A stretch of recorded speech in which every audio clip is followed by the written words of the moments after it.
They laughed when he grabbed the paint buckets. The deck was on fire, fuel leaking, and men screaming for help. But Seaman First Class Robert Red Malone just shouted, "Get me every damn bucket you can find." They called it the stupidest idea on the Pacific that night, until it kept a 30,000-ton warship from going under. Year 1945. Somewhere in the Philippine Sea dawn had just begun to bleed over the Pacific when the crew of the USS Lansdowne prepared for another long day at war. The sea was calm, that morning too calm. The horizon glowed in a soft orange haze, the kind that made the metal deck shimmer like glass. On the flight deck, sailors moved with the quiet rhythm of men who had done this 1,000 times before. Planes were being refueled. Mechanics tightened bolts. Gunners checked their ammo belts, somewhere below deck. The smell of coffee drifted through the corridors, bitter, burnt, familiar. For a moment, the war felt far away. Then, in a flash, it came roaring back. At 6:47 hours, a lookout spotted movement on the eastern horizon. At first, it looked like a glint of sunlight, harmless. But seconds later, the glint grew wings. A single aircraft, low, fast, heading straight for the carrier. Unidentified contact inbound. The alarm screamed across the deck. Every man froze for a heartbeat. Then chaos erupted. Gunners sprinted to their stations. Pilots ducked behind cover. Officers shouted orders. Over the blaring sirens, from the bridge, Commander Elroy Barnes squinted through his binoculars and muttered under his breath, "He's not turning." And in that instant, everyone knew this wasn't a scout. It was a kamikaze. The enemy plane came in fast, barely 50 feet above the waves, skimming the surface like a blade. Anti-aircraft guns roared to life. Tracer rounds cut the morning air in streaks of red and gold. But the Zero kept coming, smoke trailing from its engine. Wings trembling, the pilot refusing to pull up. A shell tore through its right wing. The plane dipped, wobbled, then corrected itself and screamed straight into the carrier's deck. The explosion hit like the sky itself had cracked open. Fire rolled across the flight deck, a wall of orange and black that devoured everything in seconds. Fuel tanks burst. Ammunition cooked off. Men were thrown into the air like rag dolls. The entire ship lurched sideways, a 30,000-ton monster suddenly made to feel weightless. Below deck, lights flickered and died, pipes split open, showering sparks and seawater. The sound was deafening, steel bending. Alarms howling, men shouting for help through smoke. Fire on the flight deck. "We've lost power." Damage control to engine room 3. Flooding reported. Within minutes, the Lansdowne was no longer a warship. It was a wounded beast, struggling to stay alive. Fire teams rushed toward the flames, dragging hoses that sputtered weakly under failing pressure. Medics crawled through debris, searching for the living. And deep inside the ship's lower decks, water began to pour in through a jagged hole punched by shrapnel from the impact. The carrier was taking on water fast. The pumps, overloaded and damaged, coughed and died one by one. The engine compartments hissed and steamed as seawater met red-hot metal. Communications went dead. For the men trapped below, there were no orders, only instinct. Find air. Find light. Survive. Above deck, the captain tried to regain control. Smoke obscured the bridge windows. Flames licked the tower. The smell of burning aviation fuel mixed with salt and oil. Choking the air, Commander Barnes gripped the railing. His voice hoarse through the intercom. "Keep her steady. Don't let her roll." But the ship was already listing, tilting slowly to starboard. Every degree of lean brought her closer to disaster.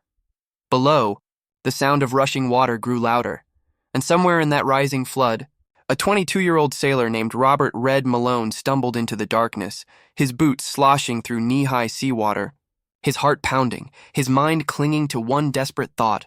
We're not going down. Not today. The Kamikaze had done its job. One strike, and the most powerful ship in the fleet was now fighting for its life. But what happened next? No one could have predicted, because from the wreckage in the smoke and confusion, one young sailor would come up with the most ridiculous and brilliant idea the Pacific had ever seen. Below deck, the world had turned into a steel coffin. Smoke snaked through the ventilation ducts, turning every breath into a cough. The temperature climbed fast, first to unbearable, then to dangerous. Men stumbled through half-dark corridors, lit only by red emergency bulbs that flickered like dying fireflies. The sound of the sea slamming against the hull grew louder, meaner, as if the ocean itself was trying to break in. In compartment C-17, Seaman First Class Robert Red Malone and a handful of sailors waded through rising water. It was already up to their knees. Every time the ship rolled, a wave surged down the hallway, smashing them against the bulkheads. "Pump's dead!" someone yelled. Another voice, panicked, cracking, shouted, "We're flooding faster than we can seal it." The lights flickered again and went out. Instant blackness. For a heartbeat. No one moved. Only the sound of water, gurgling, hissing, filling the space that used to be air. Then came the groan of metal, long, low, and awful. The kind of sound that means a ship is hurting deep in her bones. Malone grabbed the handrail and forced himself forward. His boots were heavy with water, but his mind was racing faster than the alarms. He knew what this meant. If the flooding reached the ammunition hold just 2 compartments away, the Lansdowne wouldn't just sink, she'd vanish in a single fireball. He found the nearest phone line. Dead. The backup intercom crackled once. Then silence. They were cut off. "Chief?" He yelled into the dark. No answer, only more rushing water. In another compartment, a group of machinists struggled to restart a secondary pump. It coughed, sputtered, then burst into sparks. The men backed away, covering their faces as smoke filled the air. One of them cursed, another dropped to his knees, pounding the floor in frustration. That was when Malone appeared, dripping wet, eyes wide, carrying nothing but a toolbox and a flashlight. He looked at the failing pump, then at the growing pool at his feet. He didn't need a chart to see the truth. The Lansdowne was losing her fight. "Any other pumps working?" he asked. A machinist shook his head. "All gone.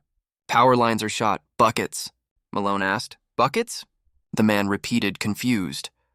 "Yeah," Malone said, almost shouting over the noise. "Anything that can hold water." The machinist gave a hollow laugh. "You plan to empty the Pacific with a can of paint?" But Malone was already moving, sloshing through water toward the storage lockers. Inside the locker, he found them, a stack of dented metal paint buckets from the maintenance crew. Simple, stupid, perfect. He hauled 2 into the hallway, thrust one at a nearby sailor, and barked, "Don't just stand there, help me move it." They filled the first bucket, tossed it up the ladder well, and heard the splash as it emptied onto the next deck. Then they did it again, and again. Another sailor joined, then 2 more. Within minutes, a line had formed, men passing buckets in rhythm, hand to hand, shoulder to shoulder. The motion was clumsy at first. Water sloshed back into their faces. Arms burned, fingers slipped, but the rhythm built. Like a drum beat under the chaos, above them, officers were still shouting into dead radios, trying to coordinate damage control. They didn't know what was happening below. They only knew the flooding hadn't reached the ammo bay yet. No one realized why. Because in the lowest compartment of the ship, a bunch of soaked sailors were fighting the Pacific by hand, 1 bucket at a time. Minutes turned to an hour. The men's muscles trembled. Some vomited from exhaustion, others from the taste of oil in the water, but no one stopped. Each time the ship rolled, they braced and passed faster. Each bucket thrown felt like defiance and a message to the sea. "Not today, finally." A sailor near the bulkhead shouted, "It's holding steady!" They didn't cheer. They couldn't. They were too tired, but deep inside every man, a spark flickered, the belief that maybe, just maybe, they could win. Up above, the captain still thought the ship was doomed. He didn't yet know that salvation was already in motion, not from the bridge, not from the engineers, but from a kid with red hair, oil-stained hands, and an idea everyone called idiotic. By dawn's gray light, the USS Lansdowne looked like a ghost adrift in fire and smoke. Her deck was cratered. Her antennas gone everywhere you looked, twisted steel, blackened paint, and men moving like shadows through the haze. Down below, deep in the belly of the ship, that same gray light barely reached through a jagged hole in the bulkhead. The water there was still, almost peaceful now. The frantic splashing had slowed. The men no longer yelled. They just breathed, heavy, labored, determined. Malone dropped to one knee, hands trembling as he dipped his bucket again. His arms had gone numb hours ago, but he kept moving. Muscle memory now. Nothing else. He couldn't feel the burn in his shoulders anymore. Only the rhythm. Fill, lift, pass, repeat. Keep it steady, he barked hoarsely, voice barely a whisper over the echo of dripping metal. Across from him, Petty Officer Clay, a big man from Georgia, passed another bucket up the chain. His face streaked black from smoke. "Malone," he rasped. "We can't keep this up much longer." Malone looked at the slow, steady trickle leaking from the wall, then at the water line, which hadn't risen in almost half an hour. He smiled. "We don't have to," he said. Suddenly, a new sound, boots pounding down the ladder well. A junior officer appeared, gasping for breath. "Engineering says the auxiliary power's coming back online." The sailors froze. For the first time in hours, they could hear something other than rushing water, the faint hum of systems coming back to life. A single light flickered overhead, sputtered, then stayed on. Someone laughed. Another cried. Then the ship trembled, and not from damage, but from machinery roaring awake again, within minutes. Word spread. Power restored to one bilge pump, small, weak, but working. Malone didn't wait for orders. He grabbed the comm line, finally alive, and shouted, "Pumps operational down here. Direct flow to compartment C-17. We can hold it." Above, the captain's voice crackled through the line. Tired, rough, disbelieving. "Who the hell is this?" "Seaman Malone, sir." "Malone? You're still down there?" "Yes, sir. We've been bailing." "Bailing?" A pause. "With what?" Malone looked at the dented metal bucket in his hand, dripping fuel and seawater. "With buckets." "Sir." There was a long silence on the line. Then, faintly, a chuckle, not mockery, relief. "Keep it up, sailor. You just bought this ship a second chance." When the pumps finally took over, the men didn't stop right away. They kept passing for another 20 minutes, until they could see the water truly falling, until they could breathe without tasting salt. Until someone realized they'd done it.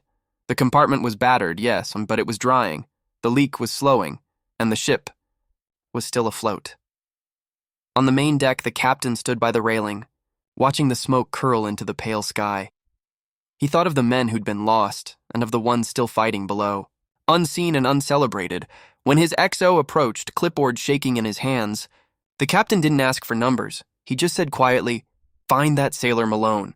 I want his name on the morning report." The XO nodded. "But sir," he hesitated, "word is, it was his idea to start bailing with buckets." The captain looked toward the rising sun, a blood-red disk breaking through the gray. He exhaled once. Slow. Then that idiot just saved 2,000 men. By nightfall, the Lansdowne limped back toward the fleet. She was scarred, burning, half dead, but she was alive, and deep below deck, amid the wreckage and silence, a single dented bucket sat wedged against the wall, rusting, forgotten.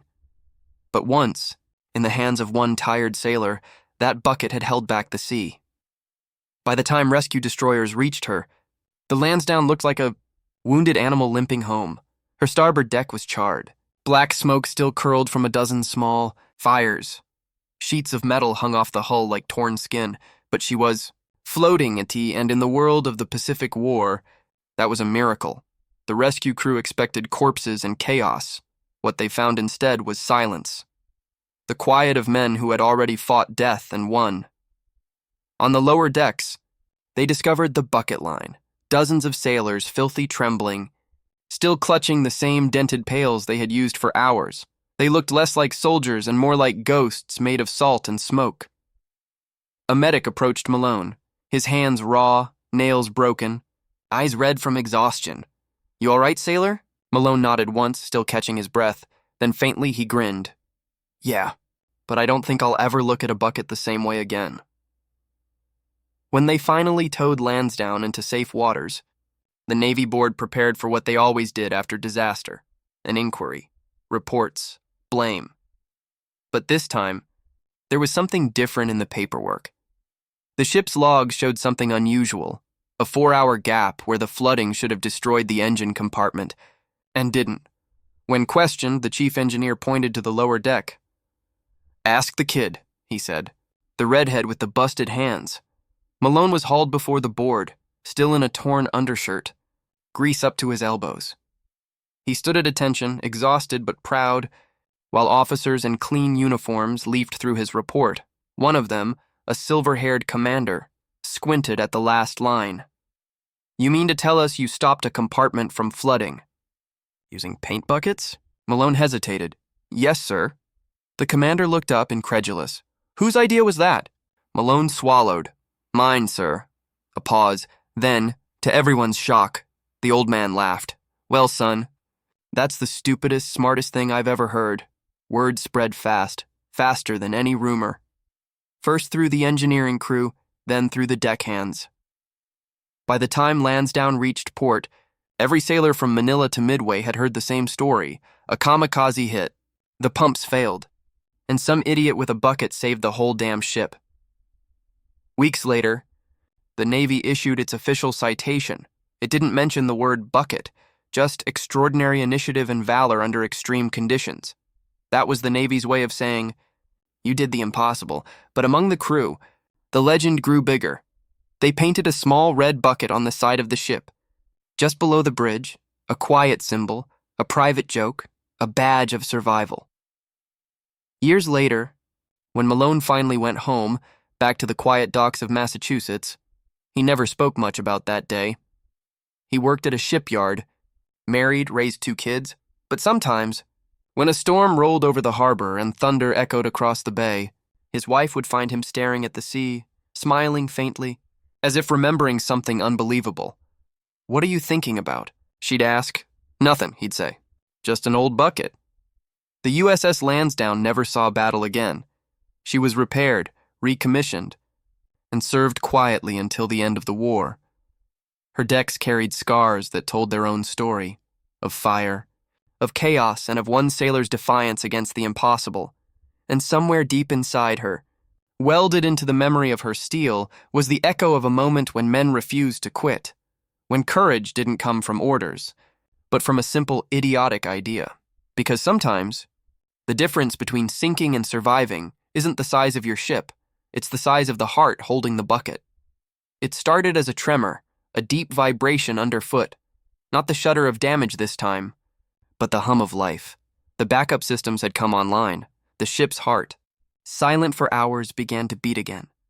From the lower decks, the sailors could feel it, that slow, steady rhythm pulsing through the steel like a heartbeat.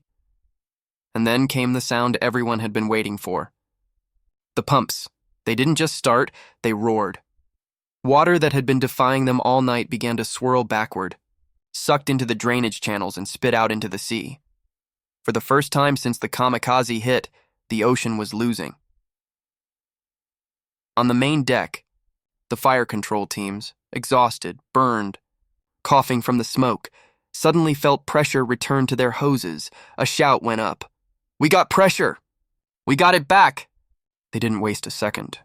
The nozzles hissed to life, spewing thick white foam across the burning sections of the flight deck. Flames that had eaten the carrier's skin for hours hissed, spat, and finally choked out under the surge. The smell of smoke began to fade, replaced by the heavy scent of chemical foam and salt air. For the first time in hours, men could see blue sky through the haze. Below, Malone leaned against a bulkhead too weak to stand. His hands were shredded, his knuckles bleeding. He watched the last of the water recede like a tide pulling back after a storm. A machinist beside him clapped his shoulder. "We did it, Red. By God, we did it!" Malone gave a tired grin. "No, the pumps did it." "Hell no," the machinist said, shaking his head. "They just finished the job you started." Up in the Combat Information Center, the radio crackled with the words everyone had been praying for. "Damage control reports. Flooding contained." The message repeated twice, disbelief still hanging in the air.